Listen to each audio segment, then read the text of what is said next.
Imagine traveling halfway across the world for the adventure of a lifetime, only to discover that the thrill waiting for you is far more dangerous than you ever expected. Our story kicks off in Australia, where a young couple, Greg and Heather, cross paths while staying at the same hostel. Sparks fly and soon they're exploring together. But when their group trip feels a little too ordinary, the two decide to break away for something more daring, an extreme shark cage diving experience. They book a ride with a company called Tucker's Experience, famous for bringing tourists face to face with the ocean's most feared predators. But when they arrive at the pickup spot, the atmosphere feels off. The place is eerily empty, with only a weathered old man named Dave around. He casually tells them that Tucker, the man behind the whole operation, is away on holiday, and there won't be any trip today. But just then, Tucker himself shows up. With a confident smile, he introduces himself as the captain and makes it clear that he is the one who truly runs Tucker's Experience. The part about being on holiday, he brushes it off casually, insisting that he'd be more than happy to personally take Greg and Heather out to sea. Soon,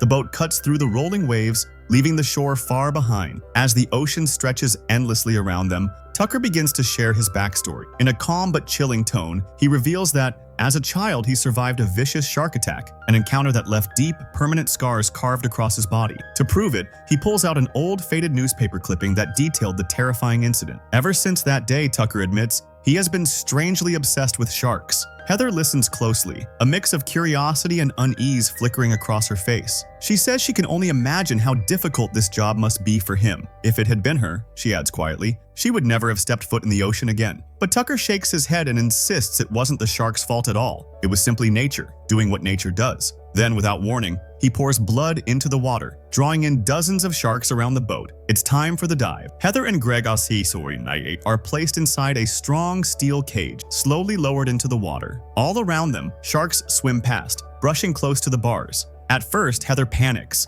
clutching Greg's hand, but soon she calms down and begins to enjoy the terrifying beauty of the moment. Seeing sharks so close and realizing they aren't always aggressive feels surreal. Eventually, the couple is pulled back onto the boat. Laughing nervously, they thank Tucker for the experience. But suddenly, without warning, Tucker stabs Greg in the neck with a knife and pushes his body back into the sea. Heather screams in horror, but her cries are swallowed by the endless ocean. The scene then shifts. We meet an American girl named Zafar, who has just finished surfing near Gold Coast. Afterwards, she stops by a local shop where she crosses paths with a real estate agent named Moses. His car has broken down, and he's desperately searching for a cable to fix it. Spotting Zafar's large camper van, he asks for help, but she coldly refuses. Zafar prefers to keep her distance from people. Later, in the parking lot, she sneaks out a hidden cup of ice cream and quietly eats it. That's when she runs into Moses again. Once more, he asks for help, and once more she ignores him. This time, he hints that he might expose her for stealing from the shop if she doesn't cooperate. Furious, Zafar turns on him,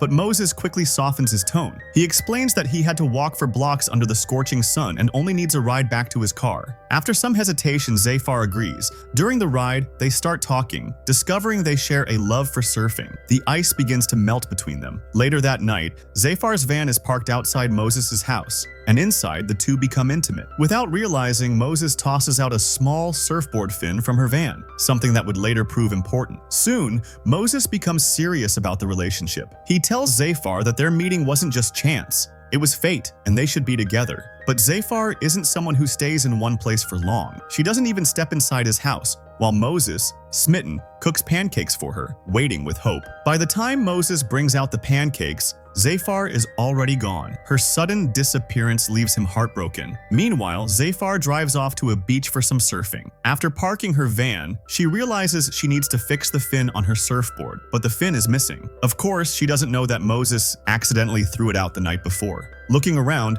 she notices a truck nearby and begins searching inside for a spare fin. That's when she hears footsteps behind her. As she turns, she sees Tucker standing there, smiling in a disturbingly calm way. Without asking anything, Tucker hands her a fin, saying he has plenty of them. He even compliments her bravery for surfing alone. Zafar thanks him, unaware of the danger, and starts fixing her board. Just then, Moses texts her a picture of the food he cooked and asks if she would like to go surfing with him. But before she can reply, Tucker knocks her unconscious from behind and drags her away. Hours later, after a long drive, she wakes up to find herself locked inside Tucker's boat, drifting deep into the sea. The next morning, Moses reaches the same beach looking for her, but Zafar is nowhere in sight. When he calls her phone, it rings from inside her van. Cleverly, Tucker has left the phone behind, but removed the surfboard, making it look like she went out surfing and drowned. Meanwhile, Zephyr regains consciousness in a cramped lower cabin of the boat. She is chained to a bed. To her shock, she sees another woman tied up beside her. It's Heather, the girl from the very beginning of the story. She's still alive. Panicked,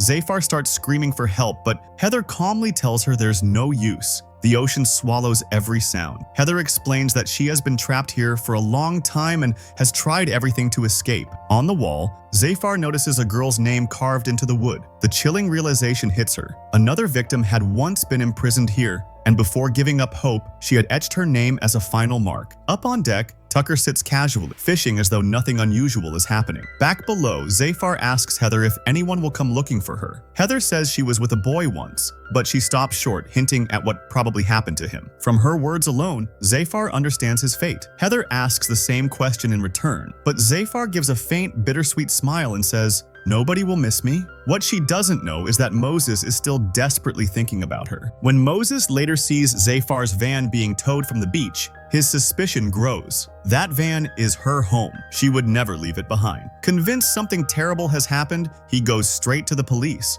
But the officer dismisses his concern, saying Zephyr is just a wandering surfer, probably traveling somewhere new. Unsatisfied, Moses decides to investigate on his own. Back on the boat, Zephyr struggles all day to break free, but the cuffs don't budge. Later that night, she notices the thin wire in Heather's bikini strap. She carefully pulls it out, hoping to use it as a lockpick. Just then, Tucker walks in with bread and water. The room is unbearably hot, and both women are parched. Heather gulps down the water quickly, but her awkward movements make Tucker suspicious. As he reaches to pull away her blanket, Zephyr distracts him by demanding her own share of food. Tucker hands her water, but it too is laced with something. Moments later, dizziness takes over and Zephyr collapses. When she wakes again, she finds herself strapped to a chair on the deck. Heather is restrained in a harness beside her. A camera is set up in front of them, recording everything. Tucker calls it his show. He begins a bizarre speech, talking about sharks. Tucker praises the sharks, calling them the strongest species in the world. He says that God doesn't live above in the sky, but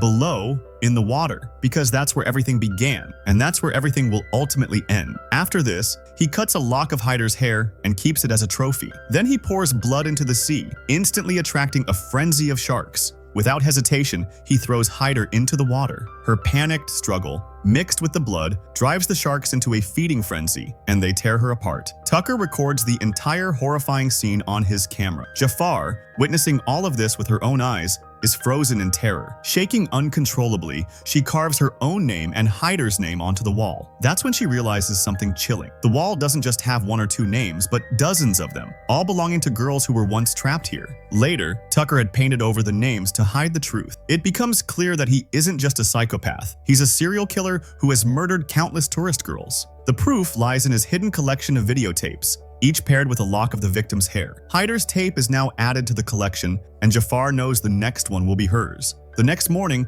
we see the gruesome remains of Hyder's body floating in the water, a disturbing sight. Meanwhile, Moses is still searching for Jafar along the beach. When he finds her surfboard abandoned, his worry deepens. All her belongings are there, but Jafar herself is missing. Something is clearly very wrong. That night, Tucker comes back down to the cabin with bread and water for Jafar, but she furiously kicks the food away and spits venom at him. "You think you're a shark? You're nothing but a worm." Tucker says nothing, just walks out in silence. Moments later, Jafar notices a metal bucket nearby. She breaks off its handle, sharpening it into a weapon. She knows Tucker will return. Since she refused to drink the water, Tucker comes back with a syringe, planning to drug her into submission. But the moment he gets close, Jafar attacks, stabbing him with the sharpened handle. Tucker screams in pain and collapses, giving her just enough time to grab the keys from his belt and free herself. But before she can escape fully, Tucker manages to inject her leg. The drug begins to take effect and she grows weaker. Struggling upstairs, she grabs the radio and tries to call for help, but no one responds.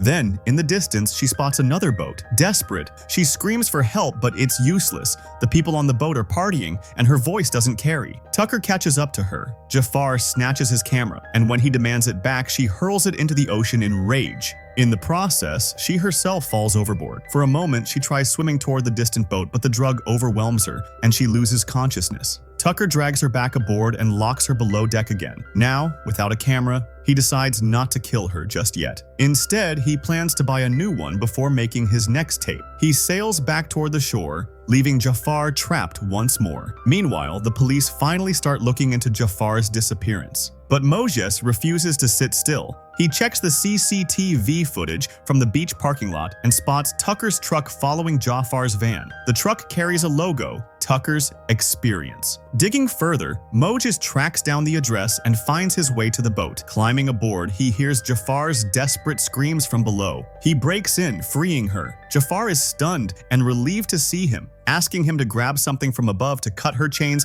and to call the police. Moses rushes to the deck, calls the police, but before he can say much, Tucker ambushes him, smashing the phone and brutally injuring him. Even then, Moses fights back and nearly kills Tucker, until Dave, unaware of Tucker's crimes, attacks Moses from behind. But as soon as Dave hears Jafar's voice from below, he realizes the truth. It's too late. Before Dave can act, Tucker viciously kills him too. Now convinced that staying near the shore is too risky, Tucker sails toward a deserted island. There, he ties Moses to the bed right beside Jafar. Moses tries to confess his feelings to her, but before he can finish, Tucker storms in. He drags both of them onto the deck, announcing that it's time to record the next tape. This time, he wants to do something new. He chops up Dave's body into pieces and throws them into the sea, letting the blood lure the sharks closer. The sharks swarm toward the blood in the water. Tucker seizes the moment and shoves Moses into the sea, but Jafar had already warned him earlier. In the presence of sharks, stay absolutely still. Moses follows her advice and doesn't make a move. The sharks sniff around him, but to his luck, they don't attack. A while later, Tucker pulls him back onto the boat, but this time he's far more ruthless. He stabs Moses repeatedly before throwing him back into the water. Now Moses is barely alive, hovering between life and death. Just then, he spots a lifeguard helicopter circling overhead, clearly searching for Jafar. Panicking, Tucker drags both captives back below deck to hide them. Moses' condition is critical. His breathing is faint, but he's still alive. Jafar, watching this, knows she cannot waste another second. Desperate, she tries to slip her hand out of the cuffs but fails. With no other choice, she does the unthinkable. She breaks her own thumb, hoping to pull her hand free. When that doesn't work, she bites down hard, tearing her thumb off completely. At last, her hand slips free. Right then, Tucker returns with a syringe to sedate her, but Jafar tricks him, shoving him inside the chamber and locking the door from outside. She races up to start the boat's engine, but Tucker manages to climb up through an alternate passage and shuts the system down again. With no escape left, Jafar decides to fight. A brutal showdown erupts between the two, and when the chance comes, she dives into the water, spotting a nearby island where a wedding reception is underway. But her bleeding hand leaves a trail, and the sharks circle dangerously close.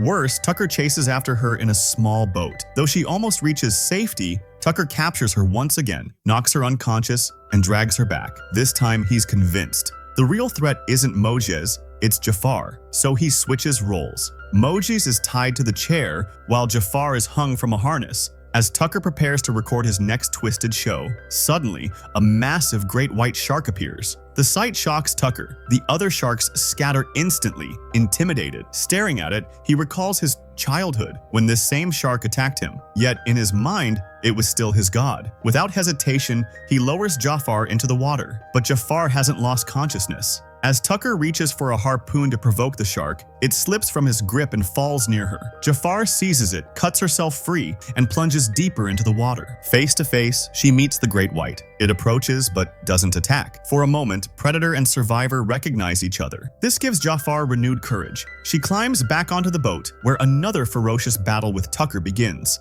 He overpowers her, nearly pinning her down, until from behind, a badly wounded Moses appears. Summoning his last strength, he strikes Tucker on the head with an iron rod. Tucker loses balance and tumbles straight into the sea. Blood gushes from his wounds, and the sharks, his so-called gods, are drawn to him. He screams in terror, but his cries are swallowed by the ocean. In seconds, the very creatures he worshipped rip him apart. Just like the tapes he recorded of others' deaths, this time his own demise plays out live, but with no one left to watch. Meanwhile, Jafar grabs a flare gun and fires into the sky. The red signal explodes brilliantly above. Soon, a police rescue boat appears. likely tracing the incomplete call Moses had made earlier. The officers pull both survivors aboard. Moses' condition is dire, but Jafar refuses to let go of his hand. As the boat speeds away, Jafar looks back at the island where her nightmare finally ended. Moses slowly regains consciousness, his eyes meeting hers. Weakly, he whispers, "I told you, we met for a reason." Jafar manages a faint smile, filled with fear, pain,